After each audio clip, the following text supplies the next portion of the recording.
공직을 수행하는 과정에서는 졸업자가 공무원이 될 수도 있지만 민간인이 될 수도 있는 거예요. 대통령실에서 하는 거를 너무 지나친 비판 의식으로 바라보는 거예요. 대통령실 내부에서 여사 특보로 불렸다는데 공식 직함이 없는 사람이 특보로 불리는 게 바로 비선입니다.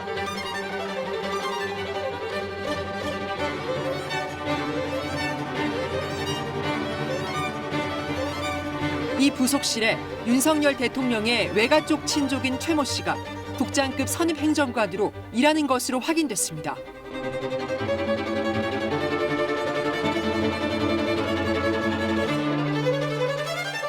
비선 논란까지 이제 불러일으키고 있는데 이건 전 되게 무리한 의혹 제기라고 생각을 하거든요. 여나 야나 좀 책임질 수 있을 만큼만 문제 제기를 했으면 좋겠습니다. 국가의 명운을 사적 인연의 고리에 얹을 수는 없습니다. 국정을 좀먹는 대통령실의 비선 정치 더 이상 자시하지 않겠습니다. 네, 여의도 사사건건 목요일입니다. 장성철 대구가톨릭대 특임교수, 김성회 정치연구소 싱크와이 소장 이렇게 두 분 모시고 이야기 나누겠습니다. 자, 어서 오십시오. 안녕하세요. 네, 이번 주 연일 비선 논란이 계속 불거집니다. 일단 대통령의 외가 쪽 육촌이라죠. 대통령실 지금 근무하고 있는 분이 대통령실에서는 정상적인 임용 절차를 거쳤다. 친인척이라고 배제하는 게 오히려 차별 아니냐 이런 입장인데 어떻게 보십니까, 이 사안?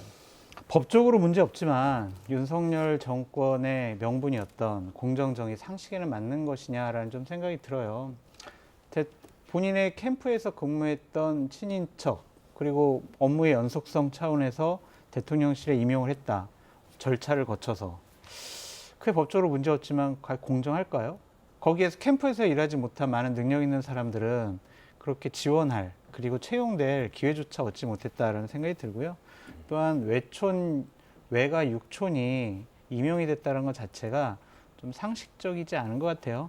전임의 많은 전직 대통령들이 대통령실에 친인척을 왜 채용을 안 했겠습니까? 이거는 국민들이 무서웠고 국민들의 눈높이에 맞지 않는 비상식적인 일이다라고 생각했기 때문에 그런 일이 벌어지지 않았다라는 좀 생각이 들고요.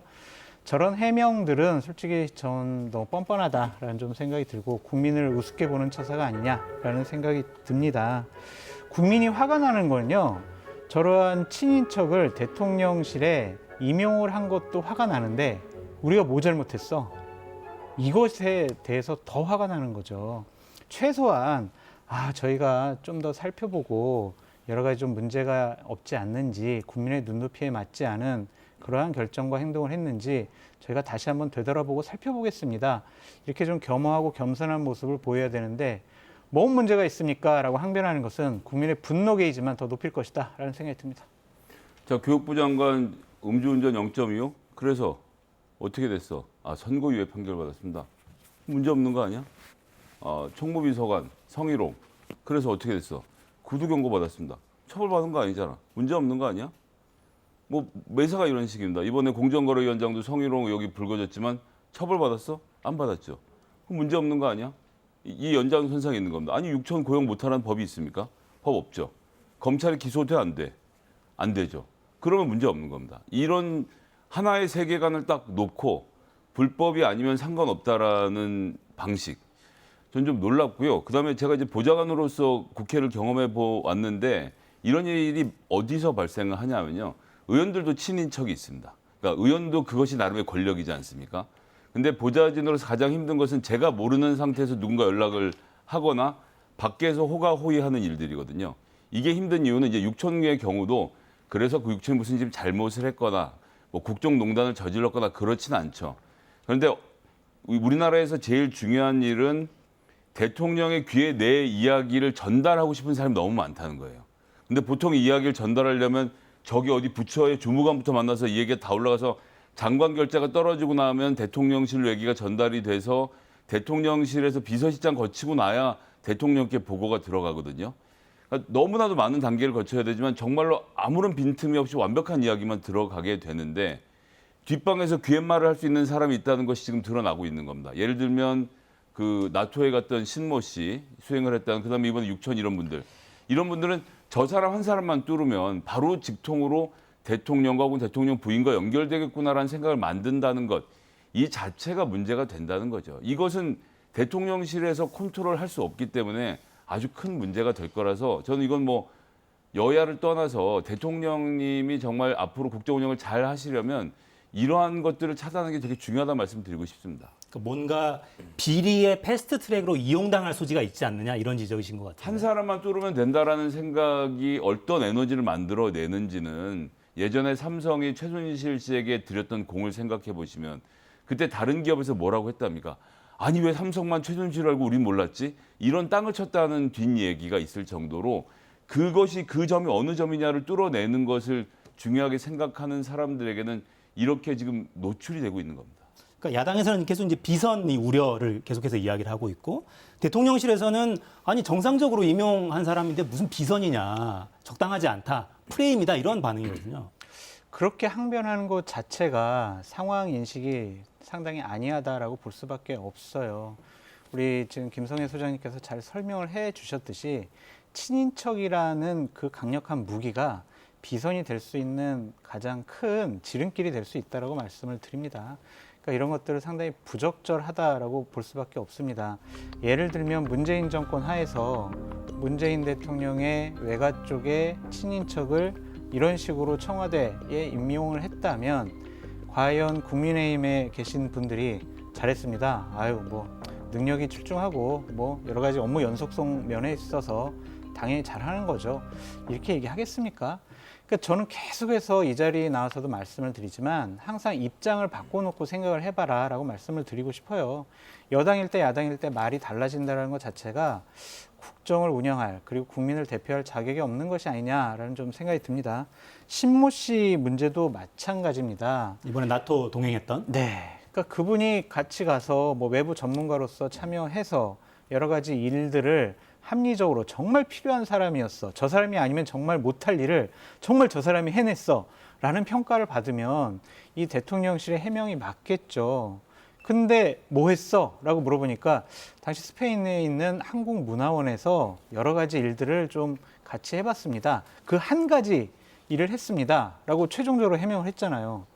왜 데리고 가요, 그러면? 한국문화원과 관련해서 업무 협의를 할 사람이 외부의 전문가밖에 없습니까? 아니 외국 생활도 오래 하고 영어에 능통하다잖아요. 스페인 가서 왜 영어를 사용해서 왜 합니까? 그것도 한국문화원 아닙니까? 네. 한국문화원에 가서 그러면 한국 관계자들과 그럼 영어로 그러면 업무 협약을 합니까?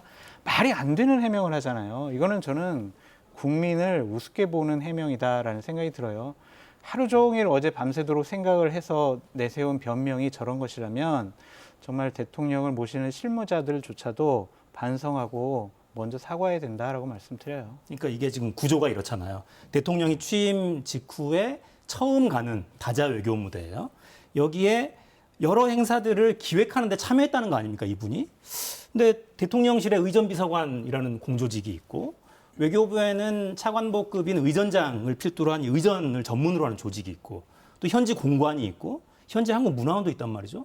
이 많은 공조직을 놔두고 왜 민간인 이분을 기획자의 역할로 참여시켰을까? 설명이 잘 안 되긴 합니다.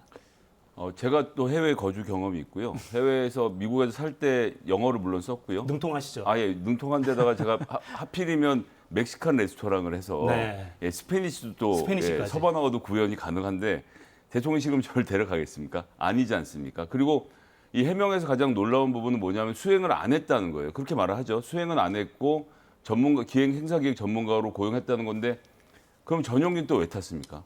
주치의는 수행 때문에 타죠. 근데 이분 수행 아니라면서요. 근데 전용기를 왜 탔는지 모르겠고 그리고 일을 했으면 돈을 줘야 될 거 아닙니까? 전 안 주는 게 훨씬 이상해요. 이게 자원봉사를 했다라고 변명을 하는 대목이 전 그 모든 해명 중에 가장 이상한 대목이었습니다. 아니 멀쩡한 사람을 왜 돈을 안 주고 일을 시킵니까? 하다못해 BTS도 돈을 받았다라고 하는데. 하다못해라니. 예, 죄송합니다. 네, BTS는 BTS는 끌어들일 생각이 아니었지만 여튼 이런 쪽 상황들을 봤을 때 무엇을 전문으로 하는지를 설명 못하다 나중엔 결국은 대통령 부부의 심기를 가장 잘 아는 사람이었다라는 이야기가 나오는데 글쎄요. 저는 대통령의 심기를 아는 사람은 필요할 수 있다고 생각합니다. 어쨌건 대통령이 지금 어떤 무드이고 지금 보고를 할 수 있는지 없는지를 잘 살피는 것은 대통령 주변에서 해야 될 일이지만 부인의 심기까지 살펴가면서 저희가 지금 나토 외교를 해야 된다라고 말씀하시면 드릴 말씀이 따로 없습니다. 네. 그러니까 이러한 일들이 언론이라든지 야당이라든지 국민의 비판을 많이 받고 있잖아요. 그러면은 우리는 문재인 정권과 달라요라고 얘기를 하려면 잘못한 것에 대해서는 그냥 잘못했다라고 얘기를 하시면 돼요. 억지로 변명을 하면요, 당신들 문재인 정권 그렇게 많이 비판을 해서 국민들의 성원으로 인해서 정권 교체했잖아. 똑같이 내로남불 우리들의 잘못에 대해서 변명만 한다면 정권 교체한 그 의미가 없어진다라고 저는 생각이 들거든요. 왜 보수 우파 패널로서 우리 보수 진영에서 벌어진 일 왜 옹호 안 해주냐? 옹호해줘봤자 뭐합니까? 국민들이 분노해하고 비판하는 지점에 대해서 억지로 옹호해줘봤자 소용없어요. 그거는 결코 도움이 안 됩니다. 아직 2달밖에 안 지났지 않습니까? 앞으로 많은 기간이 남아 있습니다. 초반에 이런 일이 벌어진 거 다행이라고 생각하셔가지고요, 다시 한번 대통령실과 대통령의 마음을 다잡는 계기로 삼았으면 좋겠다라는 생각이 듭니다. 전 그렇게 안 될 것 같아요. 그렇게 돼야죠. 아니 근데 현실이 그렇지 않지 않습니까? 예를 들어서 그 대통령 팬클럽 논란이 벌어지고 김건희 여사가 직접 사진도 전달해 주니 뭐니 시끄러웠는데 그 다음번에 죄송합니다. 영화관을 방문했는데 그 팬클럽 회장이 또 원본이라는 설명까지 붙여서 대통령님과 여사의 사진을 막 본인이 또 올리죠. 그다음에 그 친오빠라는 분 예전에 조 바이든 대통령과의 대화 내용을 기자들에게 흘렸다라는 SBS 기자의 폭로가 있고 나서 이번에 나토 순방길에 발행했던 발찌 34만 원짜리의 이 출처도 그 친오빠라는 사실을 오늘 또 중앙일보의 또 보도를 통해서 제가 확인하면서 깜짝 놀랐습니다. 그러니까 안 된다라고 이야기했던 것이 그게 왜? 라고 해서 계속 반복되는 패턴이 바뀌지 않고 있고, 게다가 하나 놀라웠던 것은 대통령 이 외가 육촌이라는 이분 보니까 일부 언론 보도에 따르면 제2부속실장의 역할을 하고 있다고 하시던데 오늘 또 대통령실은 제2부속실을 안 만들겠다고 하잖아요. 네, 명시적으로 이야기했죠. 지난번 봉하마을 방문할 때 4명의 직원 우리가 다 확인했고요.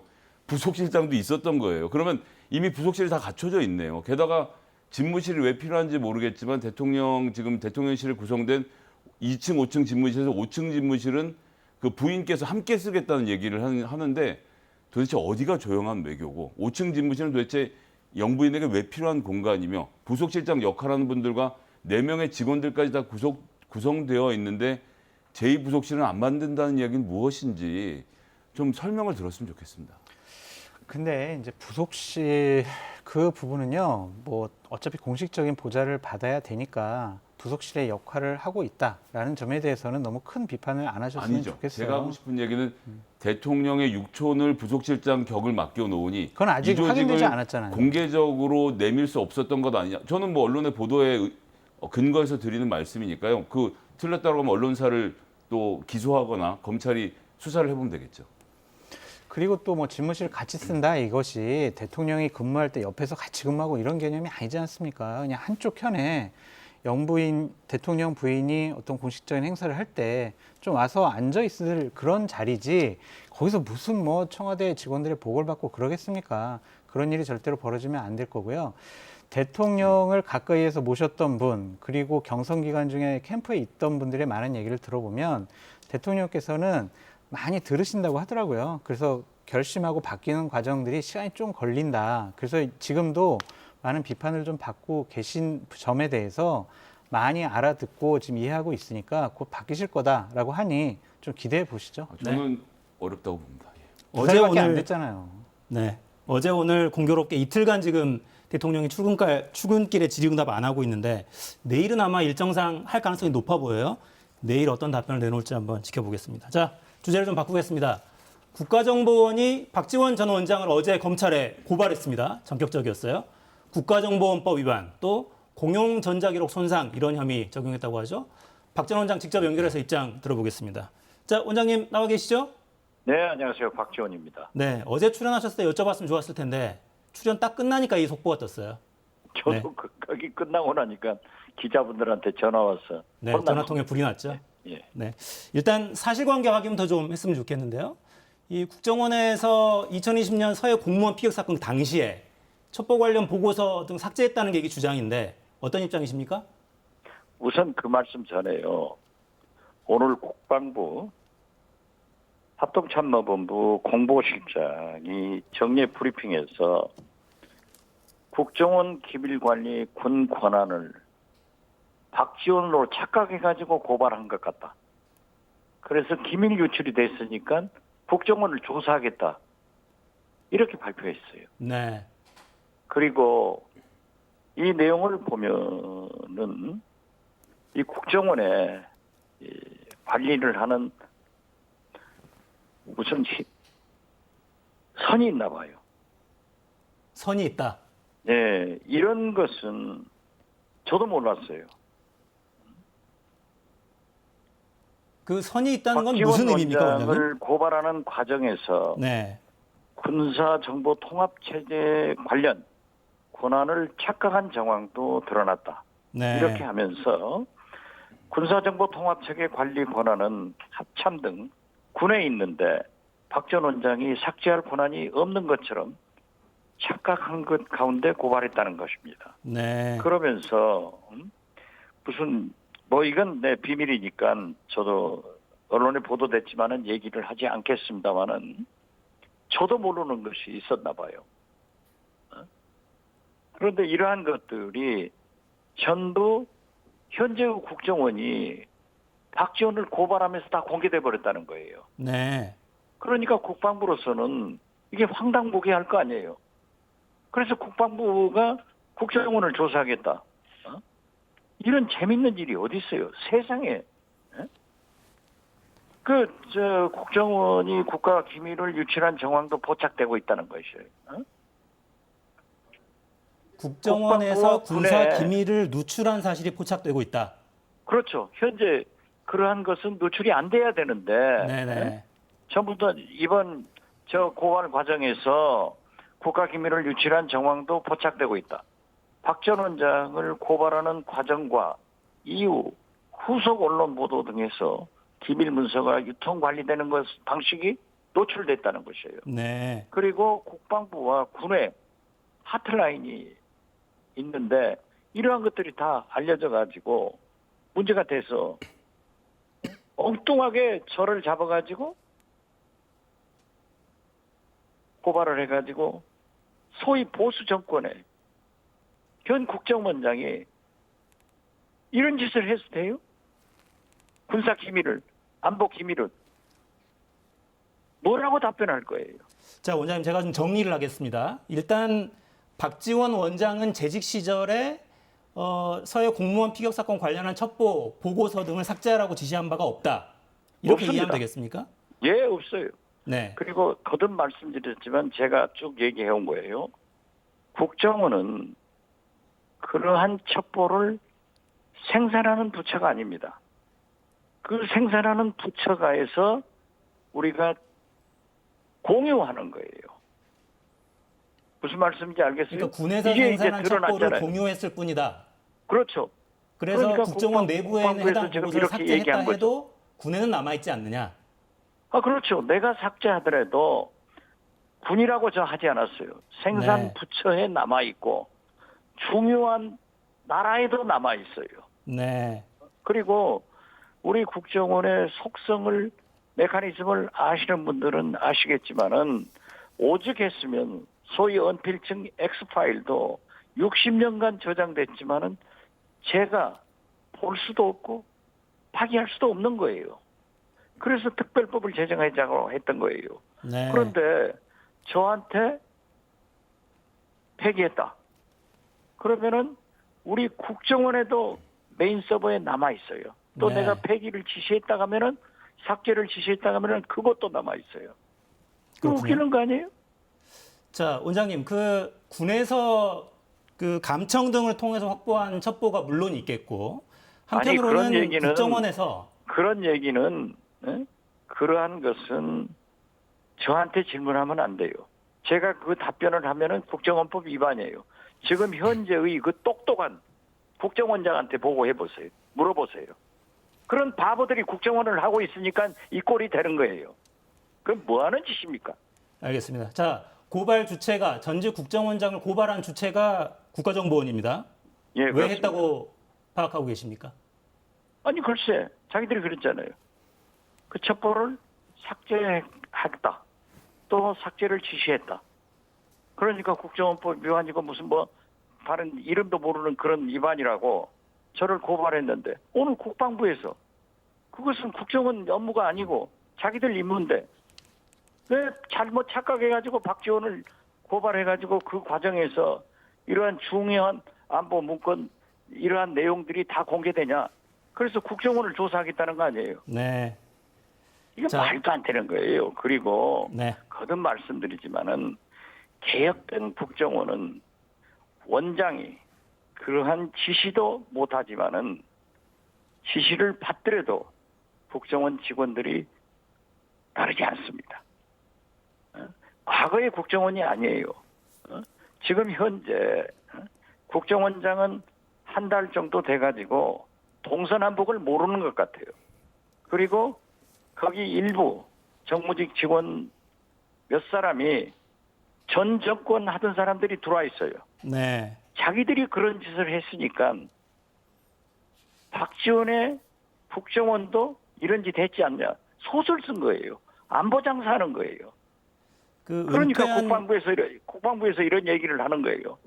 얼마나 국방부가 속이 탔으면 이런 얘기를 하겠어요. 원장님, 제가 지금 이해한 게 맞는지 좀 확인을 부탁드리고 싶은데요. 예, 예. 그러니까 오늘 국방부에서 군 내부 정보망에서 일부 이 내용이 공유되면 안 되는 부대까지 공유가 되고 있어서 일부를 삭제한 내용이 있다. 요 내용이 공개가 됐는데 그 내용을 지금 말씀하시는 겁니까? 아니 그것은 국방부에서 삭제를 했으니까 저는 몰라요. 네. 우리가 삭제한 건 아니니까. 그건 알겠습니다. 제가 모르죠. 네. 그러나 어떻게 됐든 국방부에서 이 국정원에서 박지원으로 착각해가지고 고발하는 과정에서 이런 기밀이 다 누출돼 버렸다. 그러니까 국정원을 조사하겠다. 얼마나 똑똑한 국방부예요. 알겠습니다. 저 바보 같은 국정원하고 다릅잖아요. 소설 쓰지 말고 안보 장사하지 말라고 그러세요. 네, 원장님, 저 장성철 소장입니다. 안녕하세요. 질문 하나 좀 드리겠습니다. 여보세요? 네네 하세요. 원장님, 그러니까 예. 저는 이 사건과 관련된 게 아니라 저 원장님께서 국정원장 출신으로 활발하게 방송 활동하시는 거 저는 잘 보고 있는데 네. 일각에서는 전직 국정원장이 이렇게 방송에 나와서 국정원에서 있던 일 뭐 세부적으로 구체적으로 얘기하지 않으시지만 몇 가지를 얘기하시면서 방송 활동하는 것이 적절하냐, 그게 부적절한 처신 아니냐 이런 비판을 일각에서 하고 있는데 이 부분에 대해서는 어떻게 생각하세요? 일각에서는 그러한 얘기를 하는 것을 아주 적절하다고 표현합니다. 적절하다. 그리고 저는 국정원장으로서 국가 기밀을 절대 누설하지 않고 있습니다. 제가 입 벌리면요, 국가 기밀이 누설되면 이 나라가 어떻게 되겠어요? 그리고 엑스파일 얘기하는 모양인데 국정원 용어는 아니에요. 언론 용어지만은 그것은 이 나라 민주주의와 개인정보 보호를 위해서 했던 거예요. 그러나 네, 그것은 그 기밀이 아니에요. 이미 공개되고 제가 기자들한테 수십 번 밝힌 거예요. 그렇게 알겠습니다. 일방적으로 얘기하지 마세요. 네, 원장님, 지금 검찰은 일단 서울중앙지검 공공수사 일부에 배당을 했어요. 혹시 소환 통보가 오거나 하면 수사에는 협조할 생각이 있으십니까? 빨리 뛰어가겠습니다. 빨리 뛰어가겠다. 예. 저 정신 나간 사람들이 하는 짓 아니에요. 알겠습니다. 조사에 협조하면 진실이 바로 드러날 거다. 뭐 이런 국방부에서 입장이시군요. 국정원 조사한다 하니까 그 조사부터 먼저 받으러 가세요. 알겠습니다. 자, 오늘 말씀 감사합니다. 자, 박지원 전 감사합니다. 원장이었습니다. 예. 예. 자, 이제 상황이 좀 복잡하게 흘러갑니다. 이게 국정원에서 전직 원장들 두 사람을 일단 고발을 했고 안보를 고리로 한 사정정국의 신호탄인가. 그러니까 야권에서는 이게 결국은 문 대통령을 겨누는 거 아니냐 이런 해석까지 나오더라고요. 그러니까 이제 국정원장이라고 하면 대통령과 직접 연결시킬 수 있다라는 기대와 희망을 가지고 아마 작업을 하는 중이겠죠. 제가 작업이라고 말씀드리는 이유는 지금 박지원 원장도 설명을 했지만 조금 간단하게 말씀드리면 소위 말하는 MIMS, 밀리터리 인텔리전스 매니지먼트 시스템이라는 게 구축이 되어 있습니다. 근데 국정원에도 이 터미널이 나가 있어요. 즉 이 단말기가 나가 있는데 이건 국정원 게 아니고 국방부가 다루는 겁니다. 네. 그러니까 해당 자료를 어디까지 배포하고 어디까지 삭제할지 등은 777 부대와 한미 이 정보연합사령부에서만 다룰 수 있는 내용인데 이 자료의 일부가 없어졌다고 말하는 것은 KBS가 다시 보기를 제공하던 것을 걷어들였다고 해서 파일이 없어졌다고 주장한 거나 똑같은 이야기입니다. 해서 국정원은 밈스를 볼 수만 있지 이것을 삭제할 수 있는 권한이 전혀 없기 때문에 국정원장이 밈스에 들어있는 정보를 삭제했다라는 주장부터 성립하지 않는다는 것을 오늘 국방부가 확인을 해준 겁니다. 이렇게 허술하게 고발을 해서 들어가는 것 뭐 다른 게 있겠습니까? 이 일련의 사태를 보십시오. 지금 서해 TF를 국민의힘에 구성해서 막 하다가 심지어 며칠 전에 문을 닫았어요. 그러니까 국민의힘도 모르는 채로 사정정국은 따로 돌아간다는 얘기인 겁니다. 국민의힘이 알았으면 오늘까지 그 조직을 놔뒀겠죠. 그렇게 따로 돌아가는 상태에서 검찰이 700명에 가까운 인사까지 끝내고 중수부의 모든 수사 시스템이 갖춰지니까 첫 번째 사건으로 이 사건을 들이밀고 들어오는 것은 글쎄 뭐 지지율 떨어지는 것이 이것을 통해서 회복이 되겠나. 좀 정부가 잘 판단해서 했으면 좋겠습니다. 지지율 떨어지는 것 때문에 이런 걸 했겠습니까? 어떠한 잘못된 행태가 밝혀졌다라고 국정원 내부에서 판단했기 때문에 이렇게 했겠죠. 물론 밈스라는 곳에 있는 그러한 정보들을 국정원에서 삭제를 하지 않고 국방부에서 삭제를 했다. 이것이 이제 국방부의 주장이잖아요. 그거를 국정원에서 몰랐을까요? 모르면서까지 이렇게 허술하게 전직 국정원장을 고발했을까? 그 정도로 국정원이 허술한 집단이라고는 좀 생각이 들지 않고 아직 밝혀지지 않은 다른 어떠한 이유가 있지 않을까라는 좀 생각이 들어서 상황을 좀 지켜봐야 될 것 같다. 수사가 될 테니까 좀 지켜봤으면 좋겠고요. 이것이 그냥 사정정국 신호탄이라든지 전직 국정원에 대한 정치 보복이라든지 이런 식으로 접근 안 했으면 좋겠어요. 왜냐하면 이 북송 문제나 서해 우리 공무원 피살 사건은 인권 문제예요. 그 인권 문제에 대해서 당연히 정권 교체가 됐다면 전임 정권이 잘못했다면 이 부분만큼은 좀 제대로 밝혀야 되지 않을까라는 생각이 듭니다. 김병준 TF 위원장이 국방부와 소통을 하고 나와서 한 브리핑의 내용에 보면 이렇게 얘기를 하고 있습니다. 지금 밈스가 어떻게 삭제되는지 체계 자체가 보안인데 이게 SI 2등급의 보안 문제인데 이걸 공개한 자체가 이미 보안 사고가 광범위하게 난 상태다. 여기에 대한 조사를 하겠다라는 국방부의 강경한 입장이 지금 나오고 있습니다. 윤석열 정부의 국방부라는 거죠. 그리고 국정원은 지금 어떻게 됐습니까? 문재인 정부 5년 동안 국내 정보를 다룰 수 있는 권한을 다 뺏겼습니다. 지금 박준 원장이 얘기하는 엑스파일, 연예인, 정치인, 재벌 이런 사람들의 신상 정보가 다 담긴 파일이 국정원 서버에 있는 것 국회에서도 공개 여러 차례 됐고요. 이거 국민의힘 쪽에서는 그냥 묻지도 말고 따지지 말고 그냥 지워버리자라고 얘기하는 것이고 민주당에서는 진상 규명을 한 이후에 삭제를 해야 된다는 주장이 부딪히고 있을 뿐인데 국정원이 지난 5년 동안 이 국내 정보를 다룰 수 있는 권한을 다 뺏기지 않았습니까? 그러고 나서 지금 벌어진 일련의 사태들 다시 국정원이 그 권한을 되찾으려고 하는 작업은 이거는 여당도 같이 나서서 막아주셔야 합니다. 국정원이라는 이런 국가폭력을 마음대로 행사할 수 있는 사람들이 옛날의 권한을 회복하는 것 그게 과연 국민의힘에게는 영화를 가져다 줄까요? 그러니까 그런 일이 벌어지면 당연히 막아야 될 것 같다라는 생각이 들고요. 100% 동의를 해요. 그런 일 과거로 돌아가서는 안 된다. 그런 생각이 들고 국정원법이 개정이 돼가지고 결코 국내 정치 개입할 수가 없다라고 다시 한번 말씀을 드리고 이 밈스라는 정보 체계에 대해서 국정원이 이 단어를 얘기하지 않았어요. 오히려 더불어민주당 김병주 의원이 나와서 브리핑하면서 이 체계를 얘기했단 말이에요. 그럼 보안 사고는 누가 일으킨 겁니까? 김병주 의원이 얘기한 거 아닙니까? 그러니까 이 자체도 좀 검찰 수사를 통해서 제대로 좀 밝혀지는 걸 두고 봐야 될 것 같아요. 밈스라는 것은 뭐 그냥 국방부 홈페이지에 가도 다 들어가 있는 내용이기 때문에 대단한 내용이 아니라고 생각하고요. 국방부가 브리핑을 할 때는 국민을 대신해서 국회의원에게 내용을 전달하는 것이기 때문에 본인들도 공개할 수 있는 내용까지만 공개하는 것이 너무나도 당연한 얘기라고 생각합니다. 아니, 방금 전에 소장님께서 밈스라는 그 체계 자체가 있다라는 자체를 밝히는 게 보안 사고라고 얘기하셔서 저는 말씀드린 거예요. 네. 자, 검찰에까지 일단 고발이 됐고 검찰에도 배당이 됐습니다. 공공수사 일부. 수사 상황 지켜보겠습니다. 어디까지 흘러갈지. 자, 이제 좀 주제를 바꿔서 인사 관련한 이야기를 좀 다른 방향으로 해볼까요? 홍장표 한국개발연구원, KDI죠? 원장이 사퇴 의사 밝히면서 이런 내용을 밝혔어요. 한덕수 총리를 강하게 비판했습니다. 다른 의견에 귀를 닫겠다면 그냥 남아있을 이유가 없다. 사의를 표명했고 연구 중립성을 훼손하고 있다면서 정권의 나팔수를 원하는 거라면 법부터 바꿔라 이렇게 이야기를 하고 있어요. 자, 어떻습니까? 이게 홍장표 원장의 사퇴를 거듭 사실 정치권에서 요구했고 총리도 이야기를 했었고 야당에서는 이게 직권남용 아니냐 법률 검토하겠다 이런 입장이에요. 그러니까 홍장표 당신 나가라라고 얘기한 한덕수 총리도 상당히 부적절해 보이고요. 아니 나 안 나갈래요라고 버텼던 홍장표 원장도 상당히 부적절하다고 보여집니다. 양비론으로 접근할 수밖에 없어요. 왜냐하면 임기가 보장되어 있는데 이것을 쫓아내겠다라는 것 자체가 너 마음에 안 드니까 너 나가 이런 식이잖아요.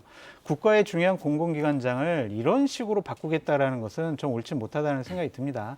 그렇다고 총리가 그냥 공개적으로 KID 원장 있는 거 말이 안 된다. 바꿔야 한다. 우리 윤석열 정권과 너무 맞지 않는다. 이런 식으로 얘기했다고 해서 직권남용이라고 보기는 상당히 어려운 것 같고요. 홍장표 원장이 다른 의견에 귀를 닫겠다면 남을 이유가 없다. 이런 식으로 얘기를 했는데 문재인 정권 하에서 홍장표 당시 경제수석 그리고 정책기획위원회 소득주도성장 특위위원장이었던 홍장표 위원장이 다른 얘기를 듣지 않았어요. 소득주도성장 잘못됐다라는 많은 언론과 야당의 비판에 귀를 막았던 사람이 누굽니까? 바로 홍장표 당신 그 자신입니다. 본인은 그렇게 해놓고 현 정권에 대해서 비판한다는 것 자체가 내로남불이다. 잘못된 행동을 하고 있다라고 말씀드립니다. 저는 한덕수 총리의 발언이 매우 부적절했다라고 생각합니다. 그 한덕수 총리가 임명한 국무조정실장, 그 실장 산하에 경제인문사회연구회가 있고 그 밑에 지금 말씀하신 한국개발연구원 KDI가 있죠. 그 KDI는 총리실의 지휘를 받고 있는 곳입니다. 그러니까 임명권자죠. 즉 직권을 쓸 수 있는 자리인데 그 권한을 남용해서 나가란 이야기를 했고 너무나도 공교롭게도 같은 순간 감사원에서 평소에 요구하지 않던 이례적인 자료들을 요구하면서 감사에 들어갔습니다. 그 윤석열 검찰총장 그렇게 좋아하시는 이 블랙리스트 사건 수사, 환경부, 지금 여기서 산업부 하는 게 형태가 어떤 거죠? 그들의 주장대로면 장관이 찍어서 나가라고 하고 옆에 있는 공무원들이 괴롭히는 그림이었다라고 하는 거 아닙니까? 너무 똑같은 그림이거든요. 저는 한덕수 총리가 뭐 예를 들어서 이 집권 여당의 원내대표가 하는 것도 전 굉장히 부적절하다고 생각하는데 윤석열 정부의 평소 방침대로 그게 불법이냐?